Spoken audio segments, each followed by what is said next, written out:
नमस्कार दोस्तों, स्वागत है आपका मेरे चैनल पे। आज हम इस वीडियो में उत्तराखंड के कुमाऊं क्षेत्र की जितनी भी झीलें हैं, जितने भी ग्लेशियर हैं, उनके बारे में पढ़ेंगे। सबसे पहले कुमाऊं क्षेत्र की सर्वाधिक जो झीलें हैं वो कहाँ पड़ती हैं? नैनीताल में पड़ती हैं। और इस वजह से नैनीताल को झीलों की नगरी और सरोवर नगरी कहा जाता है स्कंद पुराण के मानस खंड में। क्लियर। सबसे पहले हम पढ़ेंगे भीमताल। जो भीमताल है वो काठगोदाम से 10 किलोमीटर की दूरी पे है और ये नैनीताल जिले में स्थित कुमाऊं की सबसे बड़ी झील है। क्लियर। अब इसकी जो लंबाई है वो 1674 मीटर है। इसका जो इसकी गहराई 26 मीटर है और ये त्रिभुज आकार की है। इसका आप आकार याद रखना, जितनी भी ये झीलें हैं ये पेपर में आते हैं। तो इसकी जो आकृति है वो त्रिभुज आकार की है और ये 3 ओर से पर्वतों से घिरे हुई है। और जो ये भीमताल है यहाँ पे नौका विहार की भी सुविधा है, मतलब यहाँ पे लोग बोटिंग वगैरह भी करते हैं। अब इसके बाद इसका जो रंग है, इस झील का जो रंग है भीमताल का, वो हरा है, गहरा नीला है, गहरा नीला है। और एक कमल और कमल ककड़ी के लिए भी प्रसिद्ध है। अब इस झील में एक टापू है जिसमें कि रेस्टोरेंट है और इस रेस्टोरेंट में बहुत सारे पर्यटक भी आते हैं। अब इसके बाद आते हैं और यहाँ पे छोटी छोटी सुरंगें भी निकली हुई हैं सिंचाई के लिए। अब नौकुचिया ताल, जो नौकुचिया ताल है वो 9 कोने वाला है। अब ये कुमाऊं क्षेत्र की सबसे गहरी झील है। गहरी झील है मतलब इसकी जो गहराई है वो 40 मीटर है। अब इसके 9 कोने हैं।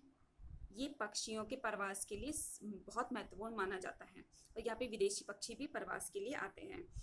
यहाँ पे भी नौका विहार की सुविधा है और ये भी बोला जाता है कि इसके 9 कोने एक साथ नहीं देखे जा सकते। अब है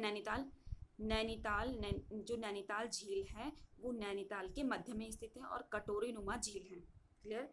अब कटोरी नुमा झील है, ये समुद्र तल से 1937 मीटर की ऊंचाई पे है और इस झील के चारों तरफ ऊंचे ऊंचे 7 पहाड़ हैं जिसे सप्तभृंग कहा जाता है, जैसे आयरपात, देवपात, हांडीवदी, चाइना पीक, स्नो व्यू, आलमसरिया कांटा, शेर का डांडा।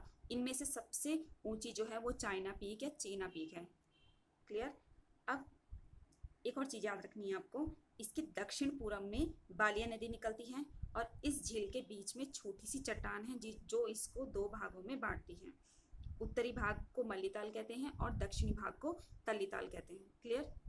अब ये होगी हमारी नैनीताल।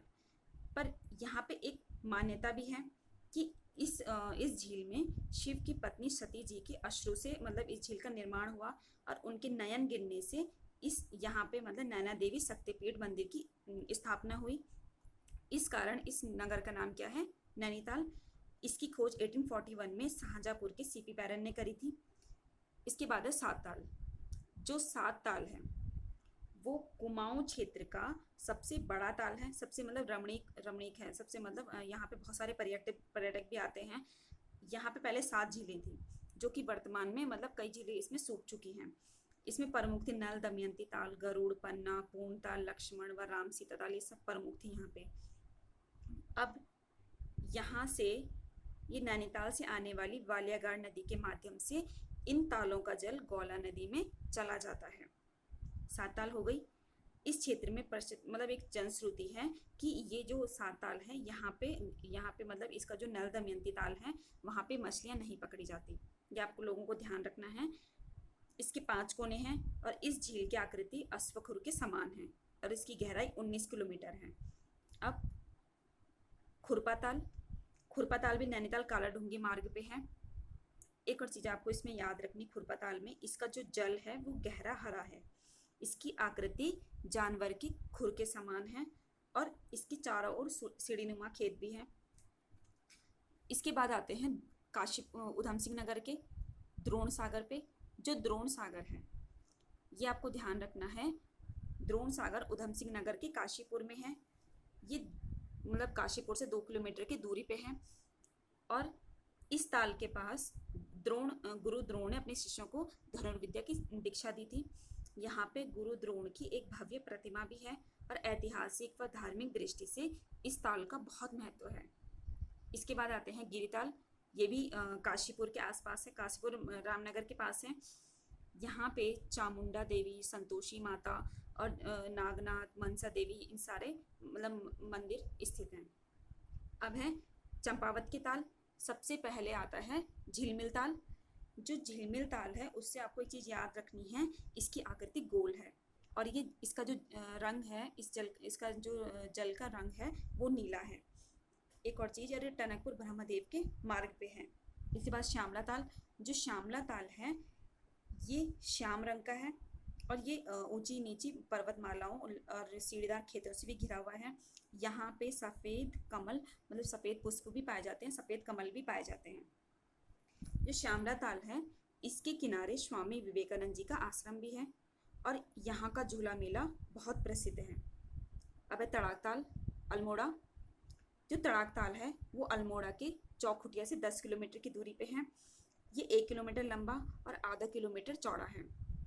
यहाँ पे चीड़, देवदार, बांज, बुरांस, ये सारे सारे मतलब वृक्ष मिलते हैं और इससे मतलब ग्रीष्म काल में इसका कुछ हिस्सा सूख जाता है और इसमें खेती भी की जाती है। इस ताल के निचले भाग से मतलब पानी की निकासी के लिए कुछ सुरंगें निकाली गई हैं और जिनमें की 3 सुरंगें बंद हो चुकी हैं। तो ये तड़ाक ताल कहाँ है? अल्मोड़ा में है। अब हम आते हैं ग्लेशियर पे। जो कुमाऊं क्षेत्र के जितने भी ग्लेशियर हैं हम उनकी बात करेंगे। तो सबसे पहले आते हैं हम पिंडारी ग्लेशियर पे।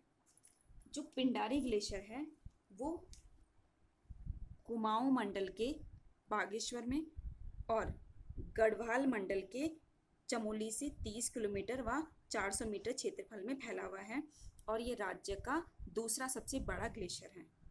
क्लियर?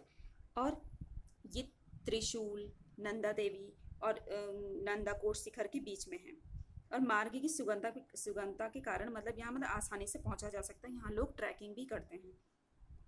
यहाँ से अलकनंदा की सहायक नदी पिंडर नदी भी निकलती है जो कि अलकनंदा में आगे कर्णप्रयाग में संगम करती है।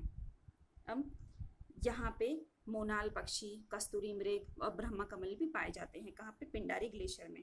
इसके अलावा यहाँ मैगतोली, कफनी, सुंदरडूंगा, सुखराम ग्लेशियर भी हैं। इसके बाद आते हैं पिथौरागढ़ के ग्लेशियर में। पिथौरागढ़ में है मिलम ग्लेशियर। मिलम ग्लेशियर मुंशियारी तहसील में पड़ता है। पिथौरागढ़ नगर से 200 किलोमीटर की दूरी पे उत्तर में मुंशियारी तहसील में पड़ता है। ये शुद्ध रूप से कुमाऊं का सबसे बड़ा ग्लेशियर है और इस ग्लेशियर से पिंडर की सहायक नदी, काली की सहायक नदी गोरी गंगा निकलती। कहाँ से? मिलम से। यहाँ जाने के लिए सरकार की अनुमति लेनी पड़ती है। तो ये है मतलब पिथौरागढ़ का प्रमुख। इसके अलावा पॉन्टिंग, नामिक, हीरामणि, कली ग्लेशियर, म्योला ग्लेशियर, तो ये उत्तराखंड, ये पिथौरागढ़ के कुछ अन्य ग्लेशियर भी हैं। तो होप सो आपको जो झील हैं इनसे रिलेटेड और ग्लेशियर से रिलेटेड जो ये प्रमुख ग्लेशियर हैं उनसे रिलेटेड जो भी इंपॉर्टेंट फैक्ट्स हैं आपको क्लियर हो चुके होंगे। Thanks for watching.